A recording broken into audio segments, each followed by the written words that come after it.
ದಿವಸ ಏಪ್ರಿಲ್ 14 ಭಾರತಕ್ಕೆ ಸಂವಿಧಾನವನ್ನು ಕೊಟ್ಟಂಥ ಮತ್ತು ತಮ್ಮ ವಿಚಾರಗಳನ್ನು ಅತ್ಯಂತ ಸ್ಪಷ್ಟವಾಗಿ ಯಾವುದೇ ರೀತಿ ಮುಲಾಜಿಲ್ಲಾರ್ದೇ ನೇರವಾಗಿ ಸ್ಪಷ್ಟವಾಗಿ ಮಾತನಾಡಿದಂಥವರು ಈ ದೇಶದಲ್ಲಿ ಬಾಬಾ ಸಾಹೇಬ್ ಅಂಬೇಡ್ಕರ್. ಅವರು ಒಬ್ಬ ಅರ್ಥಶಾಸ್ತ್ರಜ್ಞರು ಇದ್ದರು ಮತ್ತು ಸಮಾಜದಲ್ಲಿರುವಂಥ ಎಲ್ಲ ಧರ್ಮಗಳನ್ನು ಅಧ್ಯಯನ ಮಾಡಿದಂಥವ್ರು ಬಾಬಾ ಸಾಹೇಬರು. ತಮ್ಮ ವಿಚಾರಗಳಲ್ಲಿ ಎಲ್ಲ ರೀತಿಯಿಂದ ಭಾರತ ಸುರಕ್ಷತೆ ಇರಬೇಕಾದ್ರೆ ಭವಿಷ್ಯದ ಭಾರತ ಯಾವ ರೀತಿ ಇರಬೇಕು ಅನ್ನೋಂಥ ಕಲ್ಪನೆಯನ್ನು ಕೊಟ್ಟಂಥ ಬಾಬಾ ಸಾಹೇಬ್ ಅಂಬೇಡ್ಕರ್ ಅವರು. ಒಬ್ಬರು ಮುಂದೆ ಏನಾಗ್ತಿತ್ತು ಅನ್ನೋಂಥ ಮೊದಲೇ ಈ ದೇಶದ ಭವಿಷ್ಯವನ್ನು ಹೇಳಿದಂಥವ್ರು ಬಾಬಾ ಸಾಹೇಬ್. ಅದಕ್ಕೆ ಈಗಲಾದರೂ ಬಾಬಾ ಸಾಹೇಬ್ ಅಂಬೇಡ್ಕರ್ ಅವರ ಇಡೀ ಅವ್ರ ಜೀವನ ಇವತ್ತೇನು ನರೇಂದ್ರ ಮೋದಿಯವರು ಅವರು ಹುಟ್ಟಿದಂಥ ಮನೆಯಿಂದ ಹಿಡಿದು ದೆಹಲಿಯಲ್ಲಿ ಬಾಬಾ ಸಾಹೇಬರು ಕೊನೆ ಉಸಿರು ಇಳಿದಂಥ ಮನೆಯವರೆಗೆ ಪಂಚತೀರ್ಥಗಳನ್ನಂತ ಮಾಡಿ ಬಾಬಾ ಸಾಹೇಬರ ನಿಜವಾದಂಥ ಅನೇಕ ಲೇಖನಗಳು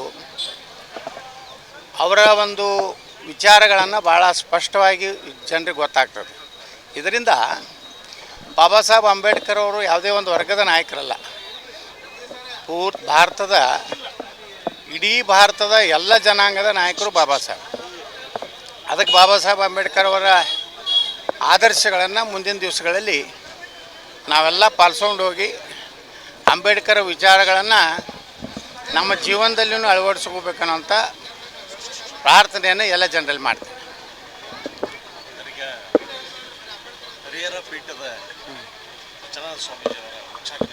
ನೋಡ್ರಿ, ಈಗ ಅವು ಎರಡೂ ಪೀಠದ ಏನು ಟ್ರಸ್ಟ್ ಅದಾವಲ್ಲ, ಅವೆಲ್ಲ ನಂಬಿಕೆ ಕಳ್ಕೊಂಡವು. ಯಾರು ಅವ್ರ ರೊಕ್ಕ ತಿಂದವರು ಇವ್ರ ರೊಕ್ಕ ತಿಂದವ್ರು ಏನು ನಡೆದೈತಲ್ಲ, ಇದು ಎರಡೂ ಕಡೆ ಅದೇ ನಡೆದದೆ. ಸ್ವಂತ ಖಾಸಗಿ ಆಸ್ತಿ ಮಾಡ್ಕೊಂಡಾರೆ. ಅದಕ್ಕೆ ಎರಡೂ ಟ್ರಸ್ಟ್ಗಳು ಹಂಗೆ ಅದಾವೆ. ಅದಕ್ಕೆ ಅವರಿಂದ ಏನು ಸಮಾಜಕ್ಕೆ ನ್ಯಾಯ ಸಿಗುವುದಿಲ್ಲ. ಇವತ್ತು ಯಾರು ಪ್ರಾಮಾಣಿಕರದಾರ ಸಮಾಜಕ್ಕಾಗಿ ಕೆಲಸ ಮಾಡೋಂಥವ್ರು ಇಲ್ಲ. ಅಲ್ಲಿ ಎಲ್ಲರೂ ತಮ್ಮ ಸ್ವಾರ್ಥಕ್ಕಾಗಿ ಈ ಟ್ರಸ್ಟ್ಗಳನ್ನು ನೋಡಿ ಸ್ವಂತ ತಮ್ಮ ಹೆಸರಲ್ಲೇ ಆಸ್ತಿ ಇಟ್ಕೊಂಡಾರೆ ಕೆಲವೊಂದು ಜನ. ಮತ್ತು ಈ ಸಮಾಜಕ್ಕೆ ಹೆಂಗೆ ಒಳ್ಳೇದಾಗ್ತದೆ? ಅದರಿಂದ ಏನು ಉಚ್ಚಾಟನೆ ಮಾಡಿದ್ರು ಉಚ್ಚಾಟನೆ ಮಾಡಿದವರು ಅವ್ರು ಇದ್ದಾರೆ, ಉಚ್ಚಾಟನೆ ಮಾಡಿದವರು ಉಚ್ಚಾಟನೆ ಮಾಡಿಸ್ಕೊಂಡವರು ಇಬ್ಬರು ಅವರೇ ಇದ್ದಾರೆ.